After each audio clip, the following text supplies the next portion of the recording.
It's like a rumble from the core of the earth. Bam!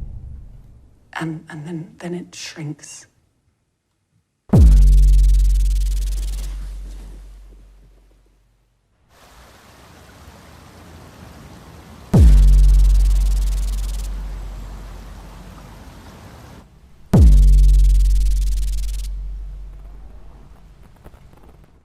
First of all, I would like to thank you for that wonderful and beautiful film.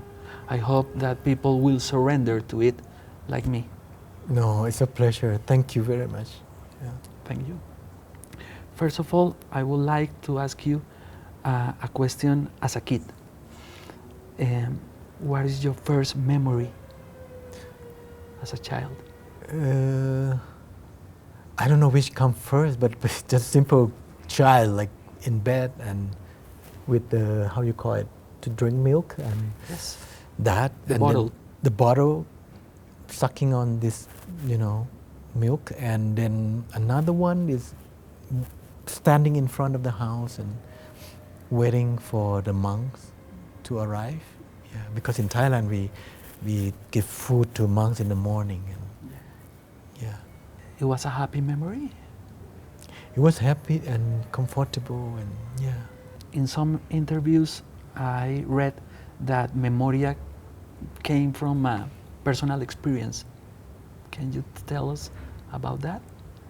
It's always in my films, it's always about personal memory, but in Memoria, it's somehow it's not mine. There's so many collective feelings, Yeah. But for me, I operated like, a sponge that absorbs these feelings, when I travel around the country, and I have to thank a lot of people who open up, And somehow I was curious about hospitals, and I was talking to actually psychiatrists and mental patients.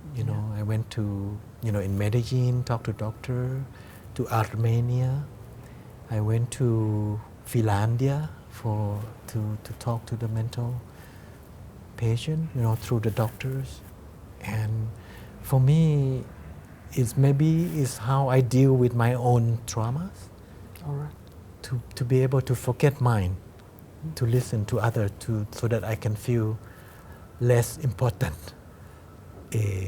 And the experience in Colombia was profound because it's not my culture, and I learned that it's the same, even though it's not my culture, the suffering is the same. And so for me, I want to make this film and not negative. I want to embrace it, positivity, by acknowledging that trauma.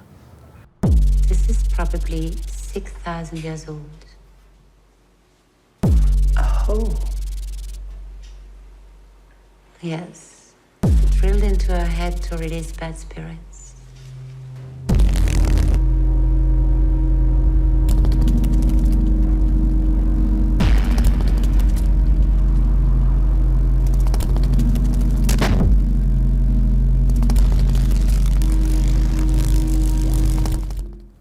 Your movies are always about sounds. There are different sounds here than in Thailand. Yes and no. Yes and no. The thing is actually it's all about machine, how you capture it, because it's like ear, no? And in Thailand, I have my sound man, I have my equipment, but in here we use the sound man from Mexico City, and he has his own machine, has his own microphone, which is amazing. But it's different method of capturing sound. So it's like this new ear. For me, it's really interesting. But somehow he recorded a lot because he know that I love sound, a lot of sound, and we built it with my sound designer in Thailand, with this idea of internal sound and external sound. Yeah. Do you remember the first sound that you heard? Oh, interesting. Not really. For me, image come first, and then sound, maybe of water. You know, Water? because in our house there's this pond, and we kids like to play in the pond. You know, with this, you know, how you call it, baby frogs, and before the frogs, you know, this sperm-like tadpole. Tadpole. Yeah, and we play with that and with the water. I think that's the first sound. Andrei Tarkovsky talk about water and the sound of water, like something that has obsessed all his life. Yeah. And David Lynch talks about sounds in their films. Is very upset by sounds and the textures of sounds. How do you create the sounds on your films? It's a long collaboration between me and my soundman, and he know particular wave that I like, you know, certain frequency, and he know that this I don't like, that I don't like. So, but I don't know technically, you know. Like Tilda, the sound engineer on Memoria? Exactly, you know, Exactly. the way that I try to recreate this sound that I heard in my head is like that.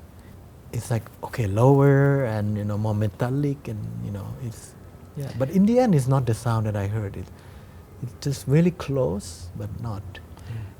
The sound in Memoria is a sound that haunts you? Yes, in a good way, because it's not like in the film where I jump. No, it was an idea of sound. You know, this peculiar feeling that I synchronize with it. I know when it's coming, and how long it's gonna last. I kind of know and negotiate with it. You know, and when the movie came out, some people told me, you know, I have it. You know, even a journalist, one journalist say, oh, I have this symptom. I say, and I feel, wow, it's like this movie connect, you know, people with that. Yeah. There are visual memory, there are sound memory, skin memory. Let's talk about the visuals. Werner Herzog worked in Colombia many times, and he taught us Colombians that the colors of Germany are very similar to the colors of Colombia. The colors in Colombia are similar to Thailand? Yes, to the point that my editor looked at the footage and said, hey, Joe, you can shoot this in your backyard in Thailand. I said, no, it's different. I mean, for me, it holds, I have to come here because it holds memory, I believe, you know, these colors. And even though it looks the same, but it doesn't feel the same, you know, when you have this knowledge of the place, you know. So I would say no. There's something that triggered my memory, but I would say when I constructed this color, it's about here and for here.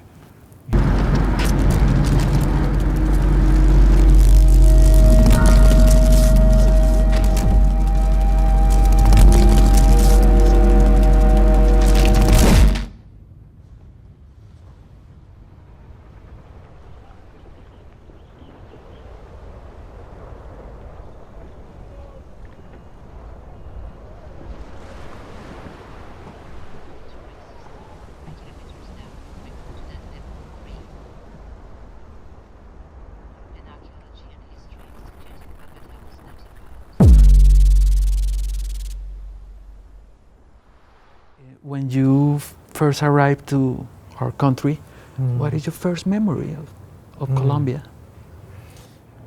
I was taken even before arriving, but I don't know if it's in Colombian territory already, at night on the plane, and I looked down and there's like this dots of light in the dark, you know, in the sea, like ships, you know, and then the dot on the sky are the stars, you know. So in the you don't know, I didn't know the horizon, so they combine, it's like one blanket of space with stars. I think that's the first impression, you know, of coming here. Yeah. And then of course in Cartagena, Yes. which is another thing. It's like is that because I came for Fixie, so it's about celebrating cinema. So it's really, for me, symbolic, you know. It's about, this country is about cinema. And Do you think that Colombia is noisy, or there are many silence in rumble. rumble? Yeah, there's a rumble. I spent quite a time near the arena, you know, the one with the park and the Copernicus sculpture, you know, near the bullfighting park, you know, with that. Plaza de Toros, Yeah, Santa with- Maria. Near the planetarium. Yes.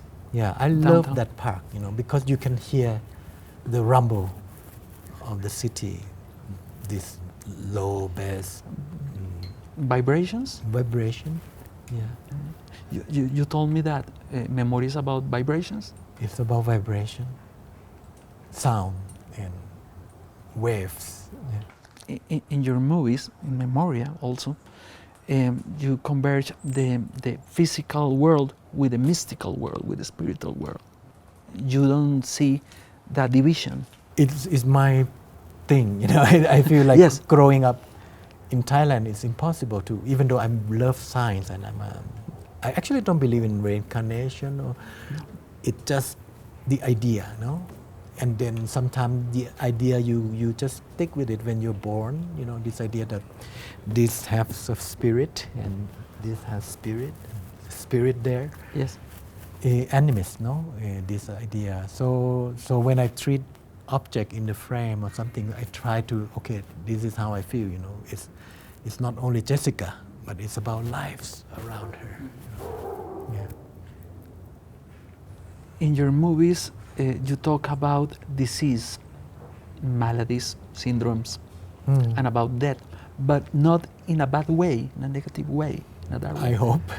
Can we read Memoria in the light of the COVID-19? Very good point, because I experienced this in Cannes, you know, when we screened the film for the first time to thousands of audience in that huge screen, you know.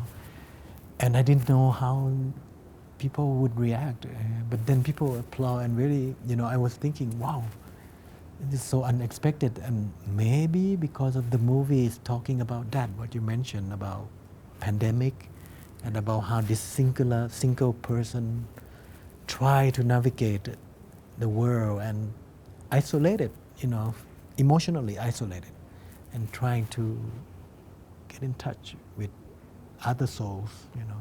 Maybe that's related. You have worked on video, you have worked on cinema, TV. You would like to work on video games, comics? Oh, no, I haven't No? thought about it. But I'm now working on the, I don't know if it's comparable, I work on the VR project. Yeah. With Japan and Korea. And we don't know yet, but it's going to be celebrating this memory of cinema, actually. Something very ancient with new technology. I connect that to the VR. Have you tried VR? Yes. It's amazing. It's beautiful. Maybe it's the future of cinema. I It don't is. know. It is. But the thing is, I think cinema as we know it, I think gonna continue for a while. But VR is another branch.